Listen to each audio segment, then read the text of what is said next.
Hi. ఇప్పుడు మనం భారతదేశంలోనే రెండో అతిపెద్ద గృహలైనటువంటి బెలూమ్ కేవ్స్ వచ్చామండి. సో ఇది మన భారతదేశంలో ఫస్ట్ పెద్ద గృహలు వచ్చేసి మేఘాలయలో ఉన్నాయి. ఇక్కడ మన ఆంధ్రాలో రెండో పెద్ద గృహలు ఉన్నాయి అనమాట. సో 10 లక్షల సంవత్సరాల క్రితం ఇక్కడ కింద మనకి చిత్రావతి అనే ఒక నది ప్రవహించేదన్నమాట.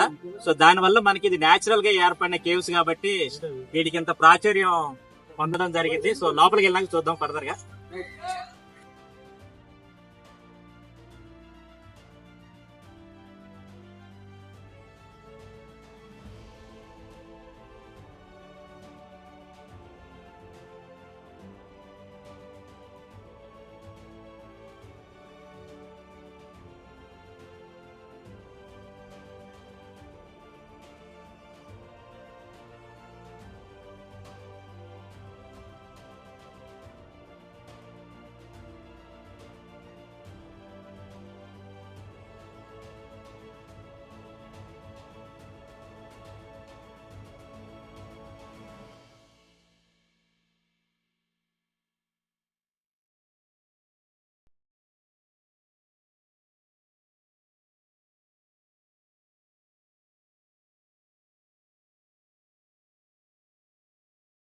ఇప్పుడు మీరు చూస్తున్నారండి 10 లక్షల ఏళ్ల క్రితం ఇక్కడ ఒక చిత్రావతి అనే ఒక నది ప్రవహించేదన్నమాట.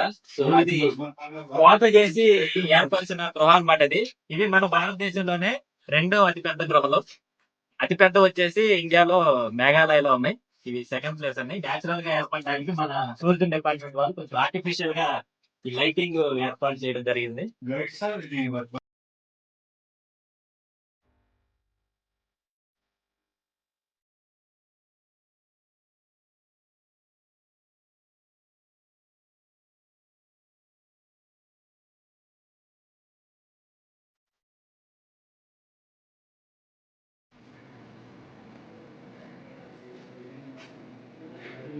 ఇదొక వే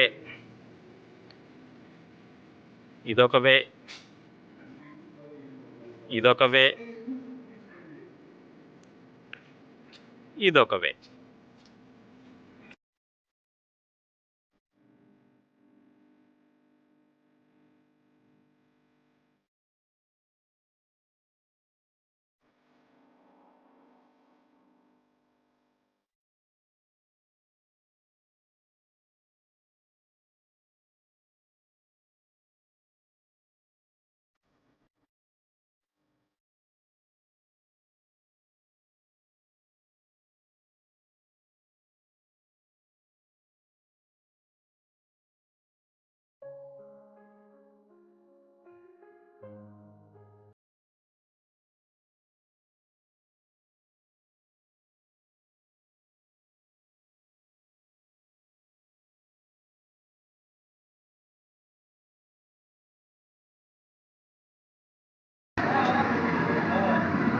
సో ఇవే మనకి పైనుంచి ఎయిర్ అండి, ఎయిర్ కోసం ఏర్పాటు చేసిన ఫ్యాన్స్.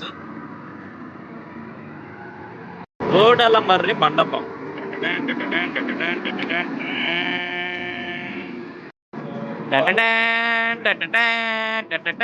అక్కడ చూడండి, పైన పైన పైన పైన పైన నది వెళ్ళిన ఆనవాలు.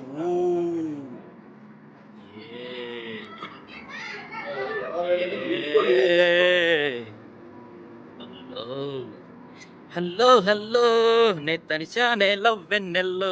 Hello hello. అవి చూడండి, ఇవన్నీ కూడా నది ప్రవహించడం వల్ల ఏర్పడిన సహజ సిద్ధమైనటువంటి కేవ్స్ అండి. వీటికి మనం ఆర్టిఫిషియల్ గా లైటింగ్ ఏర్పాటు చేసి వీటి అందాన్ని మనం ఇంకొంచెం పెంచాం.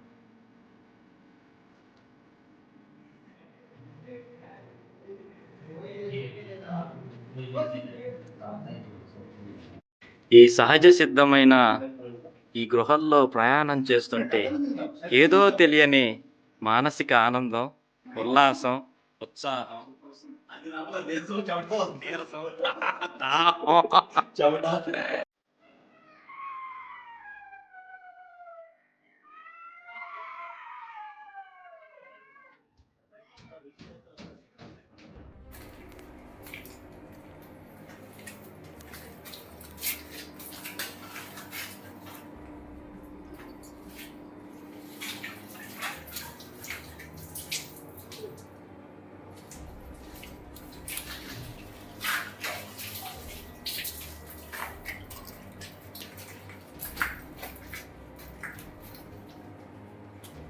నారాజు వాటర్ ఆడతాను ఇక చూడు.